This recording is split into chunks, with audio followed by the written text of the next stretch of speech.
There's a room on every Bering Sea crab boat that the crew almost never sees. 7 men might work that vessel for weeks.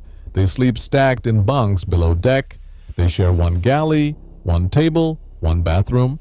They live shoulder to shoulder in a steel box getting thrown around by 30-foot waves. But there's one door at the very top of the boat that stays shut, and a lot of them will finish an entire season without ever setting foot behind it. That door leads to the captain's private cabin. And here's the thing most people get completely wrong about it. They assume it's a perk. The boss gets the good room, right? The private space, the quiet, the best bunk on the boat while everyone else is jammed in below the waterline. That's what it looks like from the outside. The truth is almost the exact opposite. That cabin is one of the loneliest, most punishing rooms on the entire vessel. And by the end of this video, you'll understand why the man who owns it barely sleeps in it at all. There are 3 layers to this story. The first is where the cabin actually sits and why that location is no accident. The second is what's really inside it, which is almost nothing you'd expect. And the third is the part nobody ever talks about, what that little room actually cost the person sleeping there. So let's start at the top of the boat. Literally, a modern Bering Sea crabber is basically a floating 3-story building bolted onto a hull, and the layout tells you everything about who matters and when. The first level is the working heart of the ship. That's the galley, the walk-in freezer, the long table where the crew inhales food between shifts. The second level is where the deckhands actually sleep, small bunk rooms, a washing machine, showers with hot water if you're lucky. That's crew territory, that's where the noise is. And then there's the toppy, the third level, the wheelhouse. And tucked right off the back of it, sometimes just steps from the helm, is the captain's cabin. That placement is deliberate, and it's the first thing people misunderstand. The captain isn't up there for the view, he's up there because when something goes wrong on the Bering Sea, it goes wrong in seconds. A rogue wave, a shifting stack of pots, a crab pot the size of a phone booth swinging loose on deck, a man overboard. In water that cold, a person in the sea has minutes, not hours. So the captain's bed can't be 3 flights down through a pitching, screaming boat. It has to be right there, 10 feet from the wheel. Close enough that he can be standing at the controls before he's even fully awake. That's why the private cabin exists in the first place. It's not a bedroom, it's a command post with a mattress in it. And once you understand that, the next question answers itself. Because if the whole point of the room is speed, then what's actually inside it is going to surprise you. You'd expect the captain's quarters to be nice. He's the owner-operator on a lot of these boats. He's the guy pulling in the biggest share. So you picture wood paneling, a real bed, some kind of retreat. Reality, most of these cabins are almost monk-like. A narrow bunk, a little storage, maybe a small table. On the boat marked Casto runs, the captain's setup is a bedroom off the wheelhouse with a Keurig coffee maker and a table where once in a while he plays a hand of cribbage. That's the luxury, fresh coffee and a card game. Because the real feature of the cabin isn't inside the cabin at all. It's what sits right outside the door. Step out of that little room and you're standing in the most expensive square footage on the entire boat.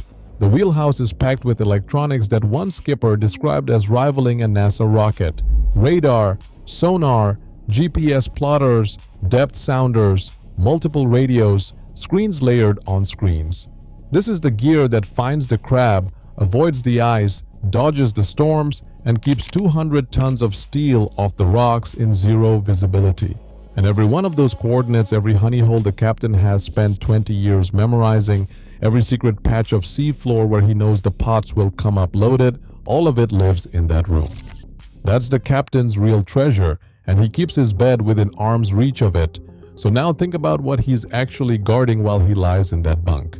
He's responsible for a crew of 6 or 7 men. He's responsible for a boat that can be worth several $1,000,000. And on a good trip, he's carrying up to 250,000 pounds of live crab, a catch that has to stay alive to be worth anything.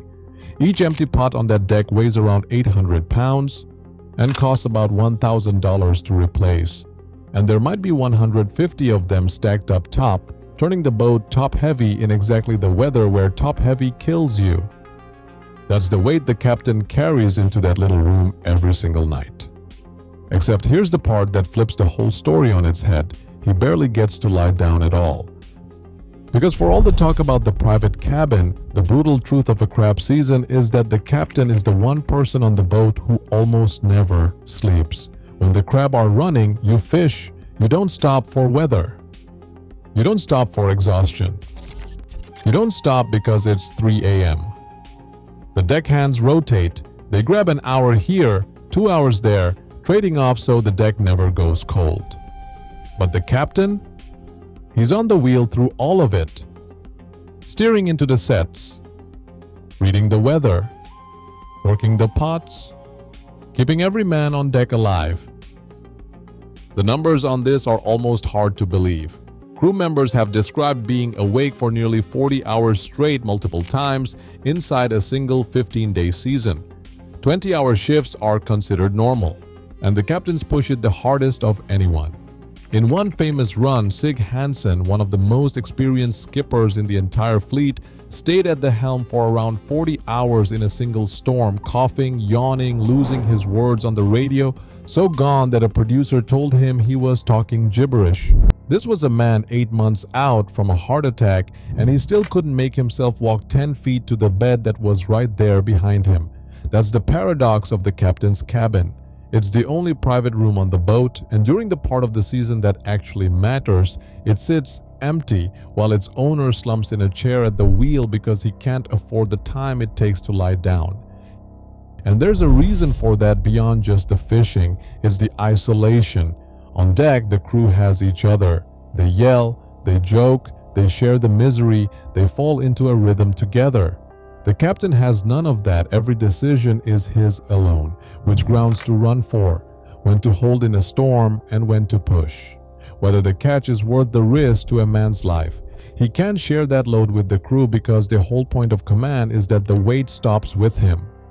So even when he does finally step into that private cabin and shut the door, he's not really resting. He's the only person on the boat who's still on call every second until the season ends or the hold is full. And that changes what that little room actually is. People look at the captain's private cabin and see a privilege, a door that closes, a space that's his. But it isn't a reward, it's a symbol of everything that separates him from the man below. He's a few feet from the crew and completely alone. He's got the only bed with a lock, and he's the one who never gets to use it.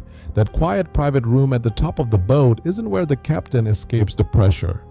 It's where the pressure sleeps when he can't. So the next time you watch one of these boats come steaming back into Dutch Harbor, hold heavy with crab, deck iced over, crew dead on their feet, look up at that top level. Behind the wheelhouse, there's a small door and a narrow bunk that barely got touched all trip, and the man who owns it wouldn't trade that seat at the wheel for anything. Now I want to hear from you. If you had the choice, could you handle it? 40 hours awake, 7 lives on your shoulders, and the only private room on the boat that you're too busy to sleep in? Drop a yes or a no in the comments. And if you learned something today, hit that like button. It genuinely helps this channel grow. Subscribe for more, and I'll see you on the next one.